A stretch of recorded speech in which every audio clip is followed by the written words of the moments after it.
नमस्कार. परत एकदा आपलं समृद्ध व्यापारच्या डिजिटल लाईव्ह मध्ये हार्दिक स्वागत.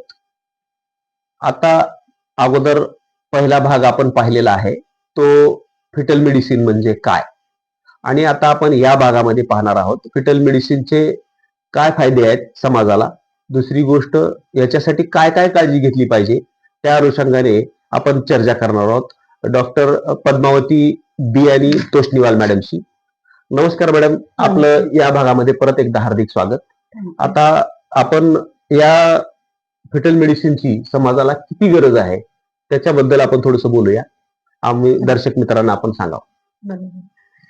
तर आपण टक्केवारीने बघितलं तर भारताच्या 2% अनुसार म्हणजे प्रत्येक 100 बाळ जेव्हा जन्माला येतात तेव्हा 2 बाळ दिव्यांग जन्माला येतात. त्यांना शारीरिक किंवा मानसिक किंवा रक्तातील दोष असल्यामुळे त्यांना नॉर्मल लाईफ जगता येत नाही. ओके. आणि हे जे आहे फिटल मेडिसिन मधून आपण हे बाळ जन्मालाच येऊ नये ह्याच्यासाठी आपण सगळी खबरदारी घेतो. बाळ दिव्यांग जन्म झाला तर सगळ्यांनाच त्रास होतो, त्यामुळे ह्याची काळजी घेण्यासाठी हे फिटल मेडिसिन हे निघालेलं आहे. लातूर फिटल मेडिसिन हे एकमेव 100-125 किलोमीटरच्या प्रेमाइसेस मध्ये एवढं एकमेव आपल्याकडे सेंटर झालेलं आहे. त्याबद्दल मॅडमचं अभिनंदन आणि शुभेच्छा की त्यांनी एवढ्या भागासाठी आपल्याला ही सुविधा उपलब्ध करून दिलेली आहे. सगळ्यात महत्वाचं मॅडम, आता ही तुम्ही सुविधा उपलब्ध करून दिली तर लातूरकरांतर्फे आणि या परिसरातल्या तर्फे आम्ही तुमचे आभार मानतो.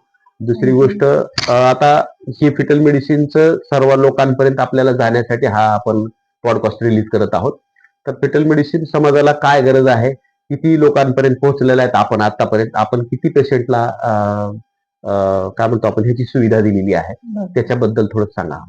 तर फिटल मेडिसिन मध्ये फक्त गर्भातील बाळाची सोनोग्राफी नसून आपण काही प्रोसिजर्स करतो. जसं पोटातील बाळाचं आपण मध्येच डायग्नोसिस करतो की बाळामध्ये काही व्यंगत्व आहे का गुणसूत्राचं. तर त्याच्यासाठी आपण जे गर्भातील बाळाची टेस्टिंग करतो, गर्भजलची तपासणी करतो. बरोबर. बाकी या सेंटरवर जवळपास 600 प्रोसिजर झाले आहेत. आणि आतापर्यंत आम्ही एक 50 ते 60 दिव्यांग बाळांना जन्माला येण्यासाठी थांबवलं आहे. ओके. आणि बाकी जेवढे राहिलेले 540 महिला आहेत त्यांना हे पण खात्री दिली आहे की त्यांच्या गर्भातील बाळ चांगलंच आहे आणि त्यांनी ती प्रेग्नन्सी कंटिन्यू करावी. कारण जेव्हा आपल्या भागामध्ये आम्ही जेव्हा काम करायला चालू केलं तेव्हा मला लक्षात आलं की सोनोग्राफी मध्ये जरी थोडा काही वेगळापणा असेल किंवा कधी बाळाच्या नाकाचा हाड छोटा आहे, किडनीमध्ये पाणी आहे, तरी सहज सगळ्या महिला हे सारखे टर्मिनेशन ऑफ प्रेग्नन्सी किंवा अबॉर्शन हा एकच उपाय होता त्यांच्याकडे. कारण ही जी तपासणी आहे ती लातूरमध्ये नसून पुणे मुंबईला जाणं त्यांना शक्य नव्हतं. बरोबर. आणि शिवाय त्यांना जे व्यवस्थित गायडन्स आहे ते न भेटल्यामुळे ते सारखे अबॉर्शन्स व्हायचे. जेव्हा मी आले होते सुरुवातीला इथे तर मी एका महिलेला बघितलं की त्यांनी बाळाला हृदयाचे आजार होतात म्हणून 3दा अबॉर्शन केले. बापरे. जेव्हा की ते जरी हृदयाचा आजार बाळ जन्म घेतला असता त्या बाळाने तर त्याचं ऑपरेशन झालं असतं. फक्त आपल्याला गुणसूत्राचे दोष आहे की नाही ते बघणं गरजेचं होतं बाळामध्ये. कारण गुणसूत्राचे दोष असल्यावर त्याला काही ट्रीटमेंट नाही. नक्कीच. जर का गुणसूत्राचं दोष असलं बाळामध्ये तर ते काम जे आहे ते बाळामध्ये थांबतं आणि ह्याच्यासाठी आपल्याला गर्भातील बाळाची तपासणी करणं गरजेचं आहे. तर ह्या तपासणी व्यतिरिक्त आपण जे काही केलेलं आहे की कधी कधी आपण ऐकतो की गर्भातील बाळाचे पाणी आटले, तर ह्या कंडिशन मध्येही कधी कधी 9 महिने न होता आधीच डिलिव्हरी करायचा सल्ला डॉक्टर देतात. पण आम्ही त्या महिलांना पोटातच बाळाच्या पाणी चढवून त्यांना पूर्ण दिवस गेल्यावर म्हणजे 9 महिने झाल्यावर डिलिव्हरी त्यांची झाली आणि बाळ एकदम चांगले छान. निघाले. म्हणजे त्यांना कुठेही काचेची पेटीची अच्छा. किंवा प्रीटर्म डिलिव्हरी झाली किंवा वजन कमी असल्यामुळे जे काही इन्फेक्शन होतं हो. ह्याचं रिस्क कमी झालं. अच्छा. तर आपण गर्भातील बाळाचं पाणी चढवू पण शकतो हम्म. आणि कमी पाणी पण करू शकतो. कमी पण करू शकतो. आता काही गर्भातील जे दोष असतात हो. त्याच्यामध्ये पाणी खूप जास्त वाढतं आणि हे पाणी खूप वाढल्यामुळे लवकर डिलिव्हरी होण्याची शक्यता असते. हो. मग अशा कंडिशन मध्ये आपण ते पाणी काढून घेतो जेणेकरून लवकर डिलिव्हरी होण्याची शक्यता कमी होते. बर. अजून काही प्रोसिजर जे आपण करतो फिटल मेडिसिन मध्ये, एक तर आहे की 3 किंवा 4 बाळ राहतात. हम्म. आता IVF खूप इझिली होतो. त्याच्यासाठी जेव्हा 3 किंवा 4 बाळ राहतात तेव्हा आईची गर्भपिशवी ही तयार नसते हो. डिलिव्हरीसाठी आणि 4 बाळ आपण नाही ठेवू शकत ऍज बरोबर. A human. तर ह्या कंडिशन मध्ये आम्ही 2 बाळांना कमी करतो हो. आणि 1 किंवा 2 बाळ ठेवून मग त्यांना प्रेग्नन्सी कंटिन्यू करण्याचा सल्ला दे. सल्ला देतो. बर. तर मॅडमने आता सांगितलं की आपल्याला गर्भातलं पाणी कमी असेल वाढवता येतं, जास्त असेल तर काढून घेता येतं. ही टेक्नॉलॉजी यांच्याकडे उपलब्ध आहे. दुसरी गोष्ट, गर्भामध्ये 2, 3 आपण जुळं तिळं असे शब्द वापरतो. तर 2 पेक्षा जास्त जर बाळ असतील तर मानवी देहाला ते मान्य नाहीये किंवा ते पूरक नाहीये. तर त्याच्यामुळे बाकीची बाळं कमी करता येतं.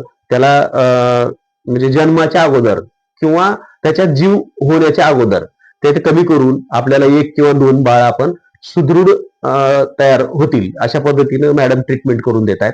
आता मॅडम आम्हाला एक सांगा की बाळ राहताना समजा त्या आईने काय काळजी घेतली पाहिजे जेणेकरून हे दिव्यांग बाळ जन्मणार नाहीत, बरोबर त्या अनुषंगाने थोडंसं मार्गदर्शन करा. बरोबर. तर आपल्याकडे जेव्हा आपण लग्न होतात बरोबर. आपण ऍक्च्युली कुंडली बघतो. हो. पण कुंडली बघण्यापेक्षाही काय महत्वाचं आहे ते आहे की गुणसूत्र. हो. एक तर लग्न नात्यात टाळावे. हो. त्याच्यामुळे खूप सारे गुणसूत्राचे दोष होणार नाही. हम्म.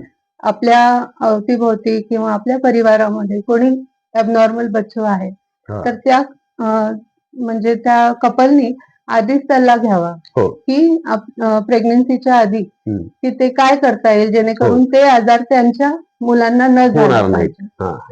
बाकी एक फॉलिक ऍसिडची टॅबलेट आहे. हम्म. ती दर प्रेग्नंट लेडीनी किंवा जे लोक प्लॅन करतात प्रेग्नन्सीसाठी त्यांनी 3 महिने ती गोळी खाल्ली पाहिजे. अच्छा. जेणेकरून बाळामध्ये जे ब्रेनचे किंवा स्पायनल कॉर्डचे जे ॲबनॉर्मॅलिटीज आहेत हा. ते कमी होतात अच्छा. त्याच्यामुळे. बाकी तर लाईफस्टाईल चेंजेस खूप महत्वाचे आहेत. त्यांनी फूड हो. जेवण हे एकदम चांगला आहार घ्यावा. नक्कीच. टाईट कपडे न घालता लूज कपडे घालावं प्रत्येक गर्भवती बाईनी. हो. मेडिसिन्स जे आहे ते अनवॉन्टेड काही गोष्टी मेडिसिन्स टाळावे. हो. कित्येकदा मेडिसिन्स घेतात आणि त्याच्यानंतर त्यांना कळतं की प्रेग्नंट medicine. आहे हा. किंवा ते मेडिसिन चालत नाही. ओके. तर अशा कंडिशन मध्ये त्या मेडिसिन्स त्यांनी प्रेग्नन्सी जेव्हा प्लॅन करतायत किंवा जेव्हा प्रेग्नंट आहेत तेव्हा कुठलीही गोळी ओव्हर द काउंटर किंवा डॉक्टरांच्या सल्ल्याविरुद्ध घेऊ घेऊ नये. नये. आता मॅडमने जे 2-3 मुद्दे सांगितले कपड्याच्या बाबतीत, सैल कपडे घालावेत. दुसरी गोष्ट खानपान, जे खायच्या गोष्टी असतात त्या थोड्याशा पौष्टिक खाव्यात. दुसरी परत त्याच्यानंतरचं म्हणजे मेडिसिन घेताना डॉक्टरच्या सल्ल्याशिवाय मेडिसिन घेऊ नये. कारण मेडिसिन घेताना त्याचे साईड इफेक्ट त्या बाळावर होऊ शकतात किंवा त्या बाळाच्या आईवर होऊ शकतात.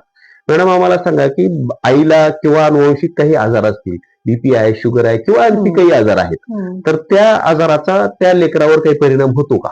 बरोबर आहे. या आजारांचा परिणाम होतो. कारण जर आईला थायरॉइडचा प्रॉब्लेम असेल किंवा शुगरचा प्रॉब्लेम असेल, डायबिटीज आहे किंवा ब्लड प्रेशर आहे, तर त्या आजारानुसार बाळामध्ये परिणाम होतो. जसं शुगरचा जर आजार असेल तर बाळामध्ये हृदयाचे, मणक्याचे दोष होण्याची जास्त शक्यता असते. बरोबर. जर आईला थायरॉइड असेल आणि ते व्यवस्थित ट्रीटमेंट नाही झालं असेल तर गर्भातील बाळ हा सब नॉर्मल किंवा कमी इंटेलिजन्सचा पैदा होऊ शकतो. मतिमंद म्हणतो आपण मतिमंद त्याला. मतिमंदपेक्षा थोडस नॉर्मल पेक्षा कमी इंटेलिजन्सचा होऊ शकतो. तिसरं आहे की जेव्हा आईला ब्लड प्रेशर असतो तेव्हा परत परत प्रेग्नन्सी खाली होतात. किंवा प्रेग्नन्सी 4-5व्या महिन्यामध्ये बाळाचा डिलिव्हरी होऊ शकतो किंवा बाळाचे जे वजन आहे ते व्यवस्थित न वाढल्यामुळे कमी वजनाचं बाळ जन्माला येऊ शकतो. आणि हे जे गोष्टी आहेत ते आपण खूप लवकर डिटेक्ट करू शकतो. त्याच्यासाठी गर्भवती महिलेने ब्लडचे टेस्ट 1-2 महिन्यातच करावे. आणि जी सोनोग्राफी आहे, म्हणजे आम्ही जे सोनोग्राफी करतो 3ऱ्या महिन्यामध्ये आम्ही बाळाची डिटेलमध्ये सोनोग्राफी करतो. जसं बाळाचे जे अवयव आहे, हात, पाय, किडनी, स्टमक, ब्लॅडर, हे सगळ्या गोष्टी आपण बघतो. जितकं शक्य आहे तितकं जे अनॉमली स्कॅन किंवा 5व्या महिन्याच्या सोनोग्राफीमध्ये आपण जे बघतो ते आम्ही 3ऱ्यामध्ये त्याच्या निम्म्या गोष्टी बघून घेतो. आणि अजून एक गोष्ट करतो की आईकडून बाळाकडे रक्तपुरवठा किती होतोय ते बघतो. आता ह्याचं काय इम्पॉर्टन्स आहे की 3ऱ्या महिन्यामध्ये आईला आपण काही गोळ्या देऊ शकतो ज्याच्यामुळे आईचं ब्लड पातळ होतो आणि बाळाला रक्तपुरवठा जास्त होतो. तर जर का ज्या बाईंच्या 3ऱ्या महिन्याच्या सोनोग्राफीमध्ये बाळाकडे रक्तपुरवठा कमी होतो तर त्यांना त्या गोळीचा खूप बराचसा फायदा होतो.